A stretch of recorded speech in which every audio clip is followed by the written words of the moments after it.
Welcome back to another video. Today I'm going to be showing you how to speed up your PC's loading time, especially from shutdown. Overall, your PC's performance should improve also if you follow these steps. Now, before we get into it, I have to make this clear.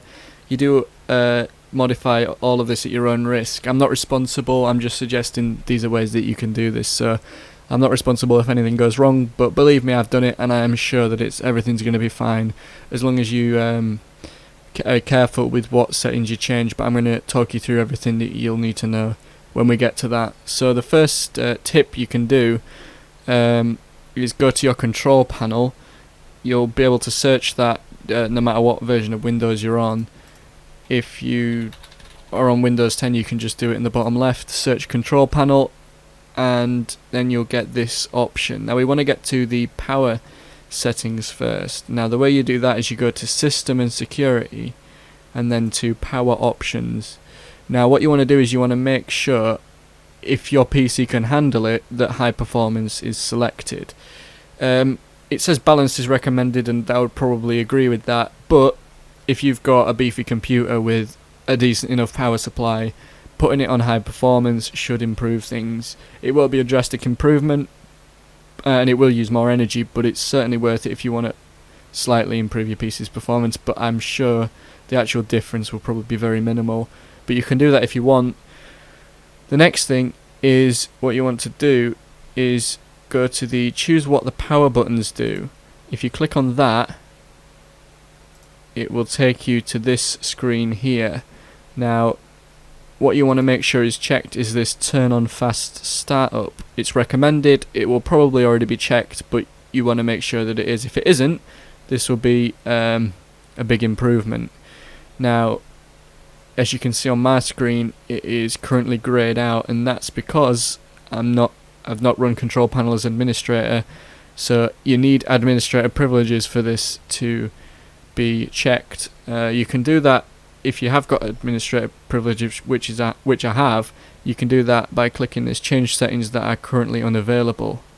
So if you click that, it will just basically log you in as an administrator. You might have to consult your administrator account owner to actually do this, so you can then check this box once you're once you have administrative privileges.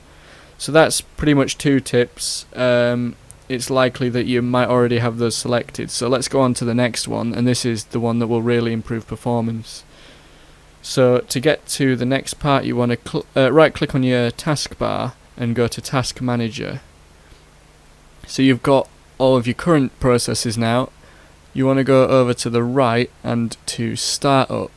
Now as you can see, we've got a list of startup pieces of software that will automatically, when you start your PC, start running, and that will obviously make your startup time a lot longer.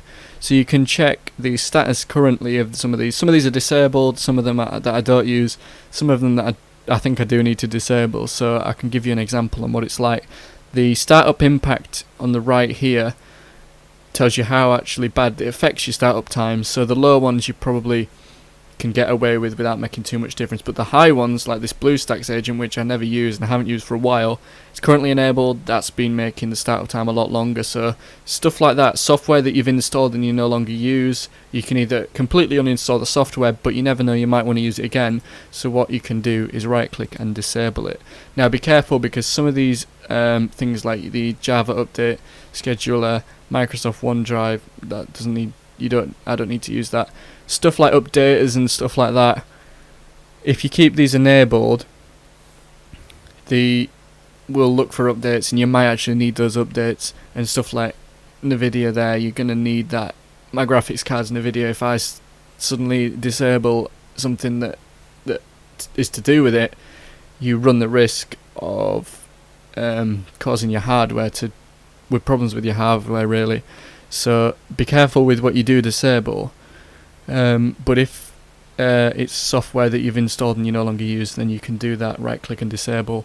Stuff like Windows Defender notifications, I mean, I don't even know if that's the actual Windows Defender software, but I might as well keep it on just to be safe, and it's only got a low startup impact. So right click and disable whichever ones you think are safe. Now remember, you do these at your own risk. I can disable some of these, so that overall should improve your startup time. Now this has been a very basic tutorial. You might have already known all of this, so I do apologise if that's the case, but this is aimed at people that might not necessarily know that this exists. So I hope this has helped. If it has, remember to leave a like, and I will see you in another video. Thanks for watching.